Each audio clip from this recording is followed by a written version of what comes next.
मनीषा सिंह आपका स्वागत करती हूं लिविंग 24 न्यूज में और आप देख रहे हैं आज की special bureau report. Shoot Prayagraj में सब कुछ से उसके लिए सबसे पहले आस्की के लिए बधाई और फिल्म के लिए क्या कहना चाहेंगे आस्की के लिए?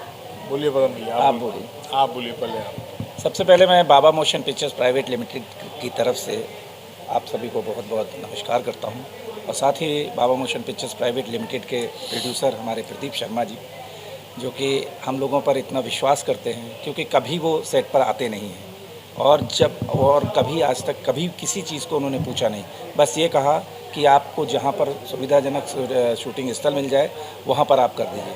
क्योंकि बुंदेलखंड में इसके पहले कभी शूटिंग हुई नहीं थी और बुंदेलखंड में हमने अपने डायरेक्टर को बुलाया। बाबा मोशन पिक्चर्स प्राइवेट लिमिटेड पे इसके पहले डमरू राज तिलक ऑलरेडी बन चुकी थी जो कि बनारस से बनी थी, लेकिन इस बार डिमांड कहानी की कुछ और थी, तो भैया ने कहा कि क्यों ना अपन बांदा की तरफ कर लेते हैं और पराग पाटिल जी को जी उसके डायरेक्टर थे, उनको वहाँ भेजा और उनको बिल्कुल सिचुएशन जिस तरीके की स्टोरी थी उनको बहुत अच्छी लगी और उसके बाद वहाँ के लोगों का जो प्यार मिला है और जो लोगों ने समर्पण दिया है और बहुत अच्छी फिल्म बनकर उभर कर आएगी और आप लोग 9 अप्रैल को इसको ज़रूर देखिएगा, तब आपको पता चलेगा कि लोकेशंस को किस तरीके से इस्तेमाल किया जाता है। सर, क्या लिट्टी चोखा जिस तरीके से उस साइड शूट किया गया तो क्या आस्की भी उधर शूट किया जाएगा? जी, आशिकी की शूटिंग क्योंकि चित्रकूट में थी, हमने डिज़ाइन की थी, लेकिन किन्हीं कारणोंवश टेक्निकल कारणोंवश जो है हमको प्रयागराज में आना पड़ा और प्रयागराज क्योंकि धार्मिक और सामाजिक राजनीतिक आधार पर यह फिल्म है तो सब चीज़ का सम्मिश्रण मिलना चाहिए और फिर तीर्थों का राज प्रयागराज सही। तो प्रयागराज के माघ मेला ने हमको आकर्षित किया, हमको जगह दी।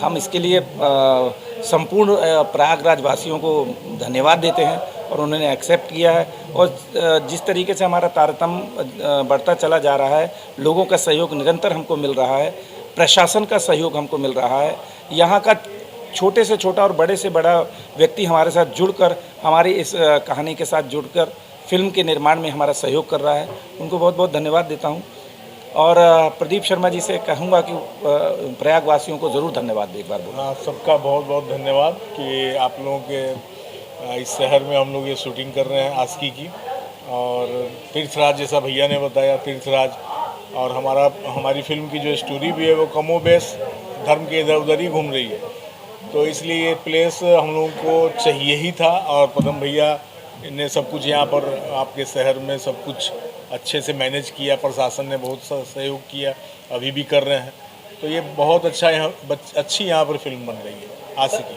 सर, आशिकी में आखिरकार खेसारी लाल यादव को क्यों लिया, क्योंकि इससे पहले भी आप खेसारी जी के साथ नहीं, खेसारी जी क्या एक बहुत हार्ड वर्कर और सबसे बड़ी बात है कि वो काम के प्रति उनमें जो लगाव है और जो चीज़ है वो बहुत कम आर्टिस्ट में देखने को मिलती है। मेहनती है, सब कुछ है और ज़रा भी सेट पे जो होता है एक वो टेंटम नाम की चीज़ स्टार की, वैसा कुछ भी नहीं है, तो खेसारी जी इसीलिए रिपीट हुए। केसारी लाल जी के बारे में ये भी कहना चाहता हूँ, भैया की बात को काटते हुए कह रहा हूँ कि केसारी लाल बहुत एनर्जेटिक कलाकार तो है ही हैं और हमेशा स्टोरी के साथ जुड़े रहते हैं, उसके प्रति मेहनत करते हैं।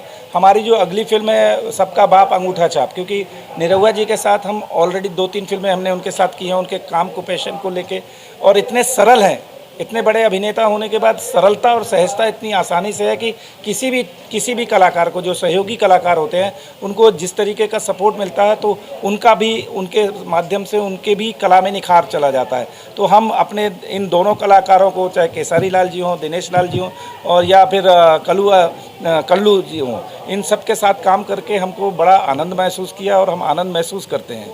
तो अभी इतना ही करेंगे। अभी हमारी इस फिल्म में आशिकी की जो हीरोइन है वो आम्रपाली जी हैं। आम्रपाली जी के साथ भी हमने यहाँ भी काम किया, लंदन में भी काम किया, तो हम अपने आप को बहुत सहज महसूस करते हैं और हम उनको धन्यवाद देते हैं कि हमारे बाबा मोशन पिक्चर्स में उनका हार्दिक अभिनंदन है। बाबा मोशन पिक्चर्स की ये पहली फिल्म है उनकी, लेकिन आगे चल के ऐसा तारतम्य ज़रूर बनेगा कि हम लोग लगातार जुड़ते चले जाएंगे और एक नया कारवां, क्योंकि प्रदीप शर्मा जी की एक विशेष बात है कि वो उस कारवां को साथ में एक परिवार की तरीके से लेके चलते हैं। पूरी यूनिट के छोटे से छोटे जो सहयोगी होते हैं और बड़े से बड़े को सबको एक माला की तरह पिरो कर रखते हैं।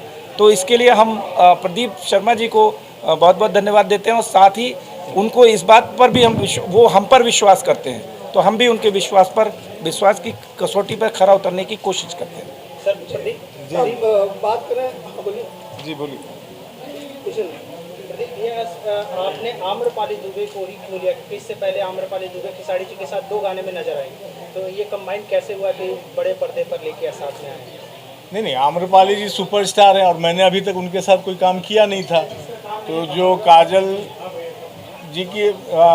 जी इसमें आने वाली थी पहले यही डिसाइड था, लेकिन जब जैसे जैसे स्क्रिप्ट चेंज हुई तो हम लोगों को लगा कि नहीं, इसमें आम्रपाली जी ही सबसे परफेक्ट है और हम लोगों ने आम्रपाली जी को साइन किया। इस कहानी की डिज़ाइन अगर देखी जाए तो इसमें आम्रपाली से बेहतर कास्टिंग हो ही नहीं सकती थी।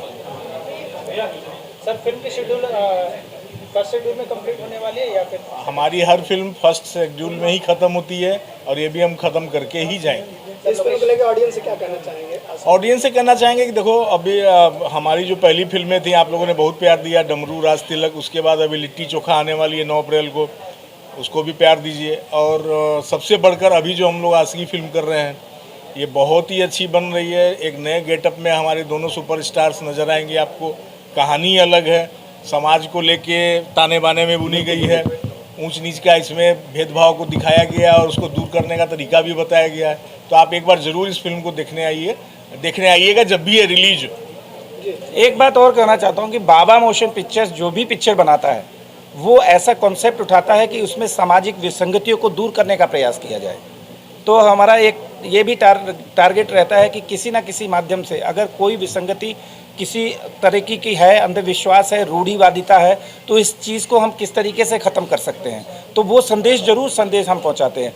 9 तारीख को जो लिट्टी चोखा एक हमारा भोज्य पदार्थ खाने का होता है, उस स्वाद को चखने के लिए कम से कम वहाँ पर थिएटर तक जाएं और इसको देखें, तब आपको पता चलेगा कि हम लोग किस तरीके की फिल्म बनाते हैं और पूरे परिवार एक साथ बैठकर फिल्म को देख सकता है। हमेशा कहा जाता है कि भोजपुरी फिल्म में इस तरीके की अश्लीलता होती है, नहीं, ऐसा भोजपुरी निर्माण में जिस तरीके का हम अच्छा तरीके से काम कर रहे हैं और प्रेजेंटेशन कर रहे हैं, उसमें निश्चित तौर पर आपको ये कहने के लिए विवश होना पड़ेगा कि बाबा मोशन पिक्चर्स बहुत साफ सुथरी, पूरी पारिवारिक, सामाजिक, धार्मिक सब चीज़ों की विसंगतियों को दूर करने का प्रयास करता है। अगला धमाका क्या होगा बाबा मोशन? अगला धमाका हम लोग अभी ये फिल्म शेड्यूल ख़त्म हो जाएगा शायद 24-25 तक, उसके बाद जस्ट हम लोग दिनेश जी, निरुआ जी के साथ, अक्षरा सिंह के साथ हम लोग बांदा में शूट करने जा रहे हैं, सबका बाप अंगूठा छाप।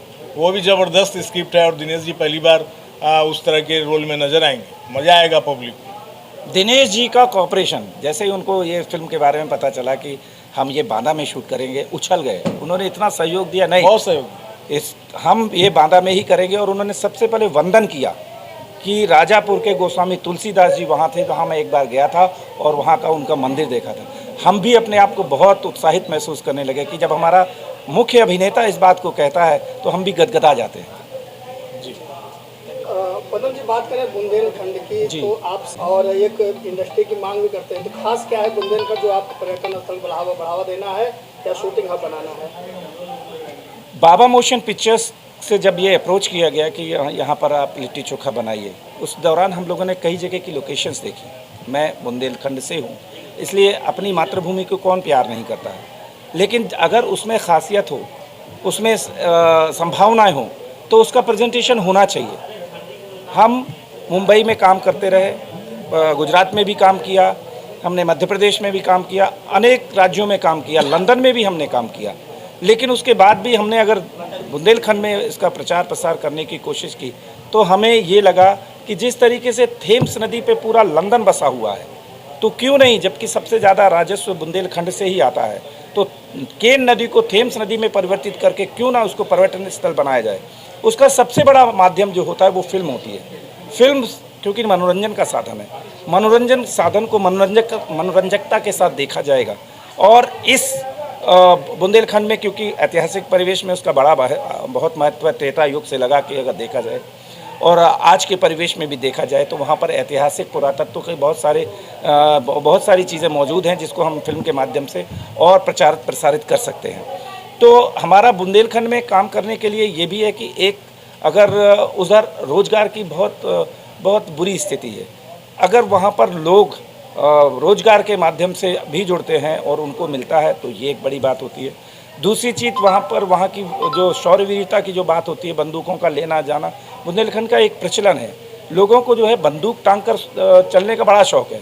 तो इसके माध्यम से अगर हम अपनी बात को कहना चाहते हो तो वही बंदूकधारी अगर थोड़ा सा स्टडी करने के बाद अगर सीमा पे पहुंच जाएंगे तो मेरा दावा है कि ये यही शूरवीर होंगे जो पाकिस्तान में लाहौर में जाकर, कराची में जाकर मार कर सकते हैं। तो ये भी एक रोजगार का परिप्रेक्ष्य पे हमारा ध्यान है कि उस ओर भी ध्यान देना था। लेकिन फिल्म एक बड़ा माध्यम और प्रदीप जी का जो मेरे प्रति समर्पण रहा और मुझ पर उन्हें भरोसा दिलाया, तो आगे भी हम इसी क्रम में आगे फिल्में बनाते रहेंगे और प्रचार प्रसार भी करते रहेंगे। योगी आदित्यनाथ जी से पहले भी हमने आपके माध्यम से ये कोशिश की है कि वहाँ पर मिनी फिल्म सिटी ज़रूर बनाएं और उसका आपको असर भी दिखाई देगा। और वहाँ पर एक योगी आदित्यनाथ जी ने एयरपोर्ट भी बना दिया है, थोड़े दिन में 3-4 महीने के अंदर उसका लैंडिंग भी शुरू हो जाएगी। तो एक ये बहुत बड़ा माध्यम बन पाएगा। धन्यवाद, बहुत बहुत धन्यवाद।